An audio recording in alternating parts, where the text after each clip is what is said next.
La 16e circonscription, c'est la plus étendue du département. Des hectares de nature indomptable, rude et piquante, hostile et magnifique, comme la politique.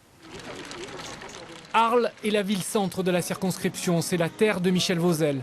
Ancien maire et député sortant, il est à nouveau candidat. On a une production locale, on fait travailler des horticulteurs de toute la région pour essayer de développer tout ce qui est régional. Bon, ça nous intéresse alors. Bien sûr. Bon, à bientôt, vous êtes À très gentils. bientôt. Merci. En croisade, le maire des Saintes. L'UMP Roland Chassaing ferraille contre Michel Vauzel depuis 10 ans. Vainqueur en 2002 et battu en 2007. Alors, pour gagner la belle, il fredonne un refrain venu de Marseille. Les affaires. Tu verras un petit peu le parcours édifiant de Michel Vauzel dans les affaires, hein, ce scandale. C'est beaucoup. Merci. Et c'est sur les terres de son adversaire à Arles qu'il fait monter la pression.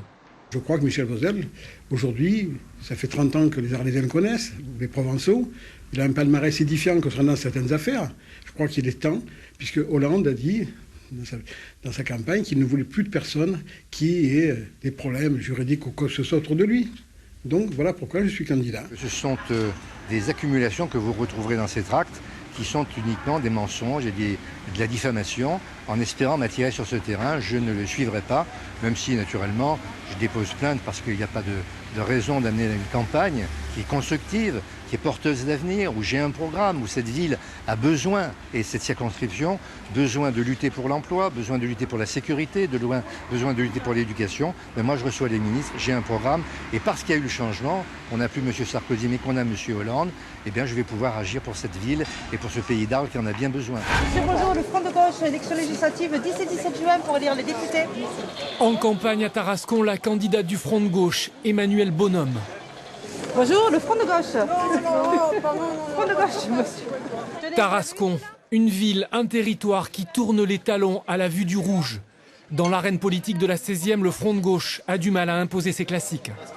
Nous, au Front de gauche, on est effectivement pour que l'ensemble, la majorité de la population puisse vivre bien. Pas qu'une minorité puisse vivre bien, pendant qu'une majorité vit très mal.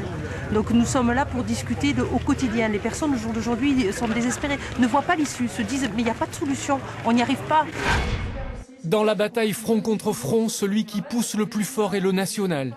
Ici, Marine Le Pen est arrivée nettement en tête au premier tour de l'élection présidentielle. Finalement, je me dis que c'est super parce qu'en une semaine, on aura déjà, grâce à l'équipe de choc, inondé toute la 16e. Valérie Lopi est directrice d'école à Tarascon, c'est la candidate du FN. Elle a des chances d'être au second tour, voire mieux, si affinité. Si toute la droite en fait se mobilise pour voter utile, c'est-à-dire pour voter pour le premier, c'est-à-dire Front National et Rassemblement Bleu Marine, effectivement, j'ai toutes mes chances. C'est un appel à Roland Chassaing ? C'est un appel à Roland Chassaing, entre autres, et à tous les électeurs qui sont en fait pour nos idées. Et effectivement, il vaut mieux qu'ils écoutent les idées et le programme réel du Rassemblement Bleu Marine plutôt que les élites UMP qui ne penchent pas forcément pour cette optique-là. La 16e, une terre d'accueil pour les thèses du FN, sécurité et immigration. En politique, les jeux ne sont jamais faits, mais la partie risque d'être très serrée.